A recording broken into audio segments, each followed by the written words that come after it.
Hi, I'm Ashley Reed. I'm going to talk to you about adaptive reuse. Adaptive reuse is the art of finding new opportunities in vacant structures. It is the process of using an old building for purposes other than what it was intended for when it was built. By reusing an existing structure, less energy is required to create a new space and less waste is made from demolition and from new materials. This clock tower turned apartment in Brooklyn, New York is a great example of adaptive reuse. Built in 1914, this brick tower originally housed an industrial cardboard box factory and by the 80s had been turned into offices for the New York State Labor Department, and then in 1998 into condominiums. The top of the building became a 3-story penthouse, accessible only by a private glass elevator. The penthouse has 4 14-foot round windows which house the original clocks and provide unobstructed views of the city out to the 4 points of the compass. On the 4th floor, a small crow's nest and rooftop deck allow for an even further panorama of the city. The Martello Defence Tower in England dates back to 1808 and was recently redesigned to house residents. The tower was registered as a monument and therefore the exterior has remained mostly untouched to preserve the original building. The roof, however, was redesigned in accordance with the original shape. The area between the two roofs now functions as a terrace. The interior of the building was enriched to provide a more comfortable home for residents, but still features original finishes and materials such as exposed brick. The kitchen and dining area feature stone countertops. Several round skylights and a glazed walkout to the original roof provide the home with natural light. Howard Park Methodist Church was built in 1910 in Toronto, Ontario. In 2003, the church was given up and acquired by developers who transformed it into Abbey Lofts residences. The architects attempted to maintain as much of the Edwardian interior as physically possible and kept the original gray solid limestone walls, wood church doors, and the stained glass windows. The residences have open concept living spaces with the original walls exposed and 13-foot vaulted ceilings which help to create an atrium style space. The bell tower now houses a 4-level penthouse which features multiple rooms and a rooftop terrace.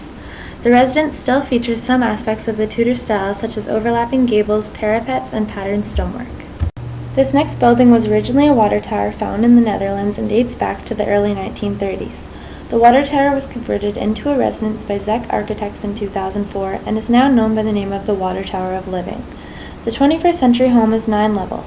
One small circular room is found on each of these levels. The first floor of the building houses the entrance, leading upwards to the living room, followed by the spare room, nursery, bathroom, sauna, office space, master bedroom, and finally the rooftop terrace.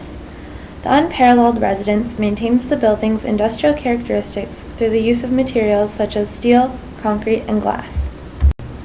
Another example of an industrial building turned residence is demonstrated in this next image. Originally a warehouse in San Francisco, this building has had many lives.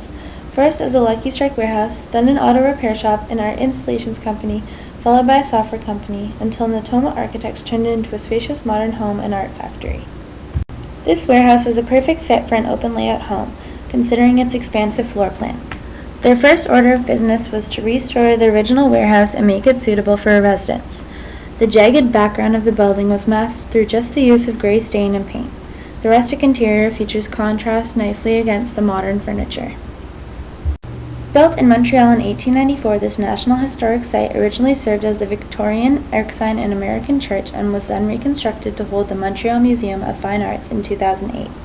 New building materials including glass and marble achieve a balance with the old construction of gray limestone and brown sandstone facade of the existing building. The nave of the church was converted into a 440-seat concert hall. 18 Tiffany windows, originally custom built for the American Presbyterian Church and later installed in this church, were removed, restored, and reinstalled into the new concert hall. There is a meaningful integration of new and old, and the contemporary features still respect the building's original characteristics.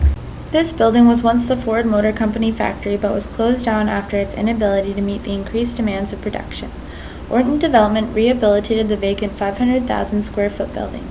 It now houses the Craneway Pavilion, Boiler House Restaurant, the National Park Riveter Visitor Center, the SunPower Corporation, and other tenants. This building, now called Ford Point, is a complete turnaround from the original exhaust spewing factory it was decades ago. President of the National Trust for Historic Preservation says that the rebirth of the Ford Assembly Building serves as an extraordinary example of how historic preservation can be a catalyst for community revitalization, economic development, and sustainability. Warehouses in the inner harbor area of Baltimore were very common at the turn of the last century. In many situations, industrial buildings like warehouses are likely subject to adaptive reuse as cities become refurbished and the process of manufacturers move away from central parts of the city to the outskirts. Materials were reused in the renovation process from the original furniture warehouse to the new PNC Financial Bank. PNC Financial Inc. is focused on LEED certified sustainable design. When it came to redeveloping the warehouse, construction from recycled materials and structures were used. The weaving mill in Poland was abandoned in the 1990s after being in business for over a century. It was later converted into the 200,000 square foot 4-star Andals Hotel as well as a retail and entertainment center. The city has very strict codes about the preservation of historic buildings, and therefore much of the building's heritage was honored. The hotel's lobby still has the former factory's cast iron pillars to support the original red brick roof. Another example of adaptive reuse for this project was the hotel's pool. It was created from a 19th century fire water storage tank. It is located on the very top floor of the building and overhangs the building's original brick facade in a cantilevered glass room. Adaptive reuse can keep historic landmarks part of the community and bring life back into the otherwise abandoned building.